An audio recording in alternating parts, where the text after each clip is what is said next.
Hey, it's Mike Lynch with AmeriFirst Financial, and it's Monday morning, time for Monday morning mortgage update for the week of August the 1st. Hope you all had a great weekend. I can't believe it's August 1st. For many of you, your kids start school in a couple weeks, and it goes quick. We were reminded of that. Gail and I were reminded of that this weekend because our daughter turned 24, and this is a great picture of myself, our daughter, Mariah, and our son Vance, and we just had a great time with them. Gail's in the front seat, so that's why she's not in the picture, but boy, it does go quick. Well, let's talk about last week and what's happening this week. So last week, ton of information, ton of data came out last week. So let's just break it down. The Federal Reserve, the big thing on Wednesday, they raised the Fed fund rate 0.75%. We all knew they were going to do this. They've been raising the Fed fund rate every single meeting this year, and they're going to do it again. They even said in September, at the next meeting, they're going to raise the Fed fund rate another 0.75%. Important thing is when the Fed raises the Fed fund rate, it does not raise mortgage rates 0.75%. So make sure you tell your buyers and your sellers that. A lot of misunderstanding about how that works. The federal fund rate affects the interest that banks charge each other to borrow money overnight, which affects the amount of money that businesses are charged when they borrow money to run their business. And that translates into higher costs to the consumer. And this is why the Fed's doing this. They're fighting inflation. And what they're going to do is they're going to kill our economy to kill inflation. We'll talk about that in a sec. Inflation, a 40-year high, came out on Friday. New home sales down. I mean, this is good and bad. Sales have been so high that buyers really haven't had much choice. So now it's more of a level playing field. And we all see that where buyers don't have to just buy the first house they see, even though it may not be the right house. They have more time to make a choice. Sellers obviously aren't very happy, but again, a more normal market is a good thing for everybody. Appreciation was still up last week, year over year, over 17%, month over month, over 1%.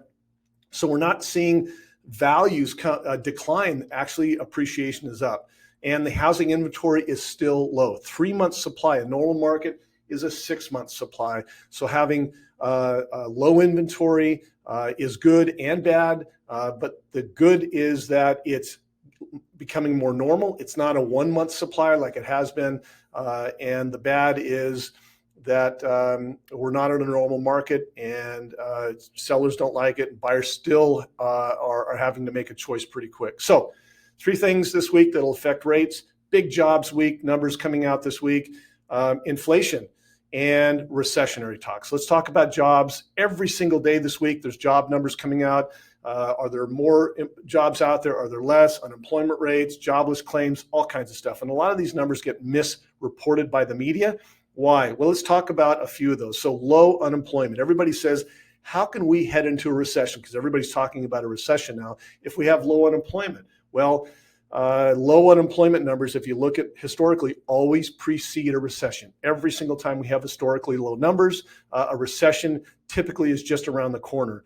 And if you look at the low unemployment numbers, a lot of that is because 11 million people aren't even looking for work right now. So there's a big chunk of people that are needed in our workforce that aren't even out there applying for jobs. And a number that came out today, ISM manufacturing, if you look, it was low. And if you look at the data, 7 out of 8 companies said that they would hire people.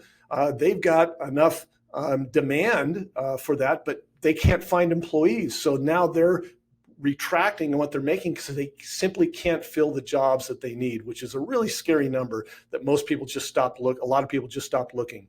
Jobless numbers are claims coming out Thursday. Another thing that's misrepresented by the media, it comes out every Thursday, but we've seen for the past few weeks these jobless numbers starting to climb, meaning more people are filing for unemployment. And is this the canary in the coal mine? Is this an indication that we're starting to see a slower economy? I mean, we know that consumer sentiment's really down. Consumer generally doesn't think the economy is going to get better. So we want to watch those jobless claims and see we're starting to see a pattern here. Second thing is inflation. You know, the Federal Reserve is killing the economy to kill inflation. And they do this, historically, they've raised that Fed fund rate, which makes it more expensive for businesses to borrow money, which raises costs, raises prices. Consumers then buy less Businesses either shut down or lay people off. They start reducing their prices, and that's how we get out of an inflationary period. But what this causes is the economy to suffer, to lower that inflation. And then when the economy's at its low point, the Federal Reserve then raises the Fed fund rate to promote spending. So it is a weird game that they play, but they put their head in the sand for the last couple of years saying inflation wasn't an issue, and now they know it is an issue, and this is how they're dealing with it. So we hope that it's going to work. And the question is, how does the housing market perform during a recessionary period? So let's look at a graph here. If you look at this graph, and it's an interactive graph, Fortune magazine came out with this. It's an analysis by CoreLogic, which is a widely respected data company that comes out with real estate data. And they're showing the regional home prices that are dropping over the coming year. And if you look at Northern California, Shasta County is the light blue there. There's a low probability of home prices dropping in the next year. This is great for our area.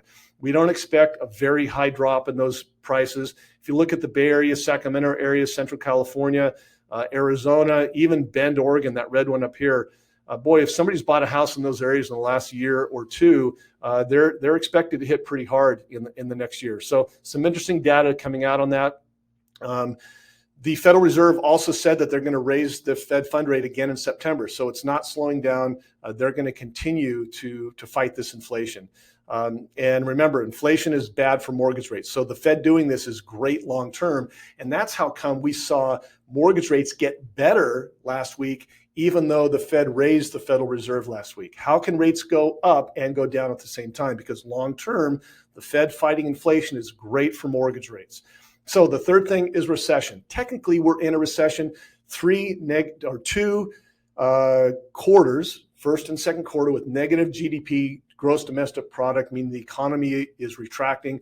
And numbers came out last week and confirmed that we had negative GDP in the second quarter. Now, the White House is spinning this, saying it's not an issue, and that's just not the case. I mean, that's how we define a recession. Will it be a hard landing like 2007? We know that was a hard, long landing out of that recession, which was caused by the housing market, which was unique because most recessions are caused by outside economic impact. Or will it be a softer landing like 2001 after the dot-com? Even though it was a tough recession, it wasn't as long and hard as the housing crisis. So no one really knows, but everybody agrees a recession is coming. Now, another chart to look at here is how does the housing market perform during a recession?